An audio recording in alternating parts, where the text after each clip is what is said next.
देखिए, उसमें जयराम रमेश जी जो हमारे राष्ट्रीय प्रवक्ता हैं कांग्रेस के, उसका बयान आ चुका है। उसके बाद तो बोलने का कुछ मतलब नहीं। जो राष्ट्रीय हमारे प्रवक्ता हैं उसका बयान आ चुका है और इसके बाद हम लोगों को बोलने का कोई औचित्य नहीं है। उसके पास तो और कुछ है ही नहीं, इनके पास कुछ है ही नहीं।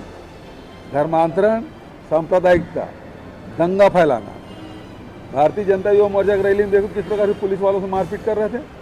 और अभी नारायणपुर में घटना घटी, सब भारतीय जनता पार्टी के नेता आरएसएस के लोग थे जो जेल में। तो ये लोग दंगा फैलाने का काम कर रहे हैं और ये इसी में मास्टरी है इनकी। और इसी कारण से वो रासुका का विरोध कर रहे थे।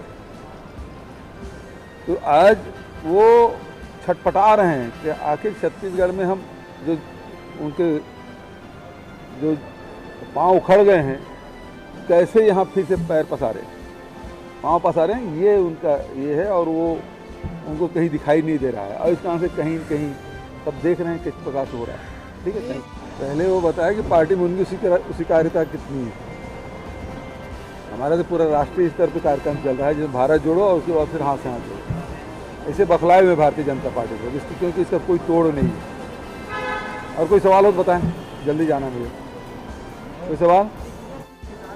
हाँ, तो भारतीय जनता पार्टी के लोग बताया कि जब उसकी सरकार थी तो मनमोहन सिंह कितने बार धन्यवाद दिए, फिर दूसरे से अपेक्षा कैसे करते हैं। 105 लाख मीट्रिक टन धान खरीदी, वो तो 50-55 लाख तक नहीं पहुंचते। हम 2 गुना 4 साल में 2 गुना कर दिए। जितनी धान खरीदी होती थी, 12 लाख किसान उसे धान बेचते थे, 23 लाख से अधिक किसान धान बेचे हैं। उनके समय में धान का रकबा कम होते जा रहा। रविंद्र चौबे जी उसे नेता प्रतिपक्ष थे, उसे सारे भाषणों में देखेंगे कि कितने जमीन रकबा उसमें कृषि जोत है वो कम होते जा रहा था। और हमारे में ये है कि 22 लाख से बढ़ के 31 लाख हो गया। किसान की संख्या 12 लाख से बढ़ के 23 लाख हो गया। धान का उत्पादन 50-55 लाख से बढ़ के 105 लाख मीट्रिक टन हो गया।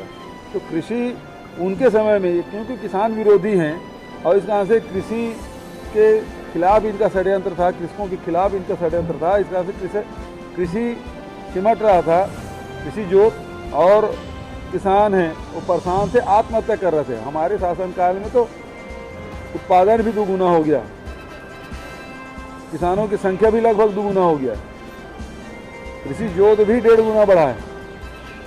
तो हमारे शासनकाल में, कांग्रेस के शासनकाल में कृषि की तरफ लोगों का रुझान बढ़ा है और अन्नदाता हमारे प्रसन्न हैं। ठीक है।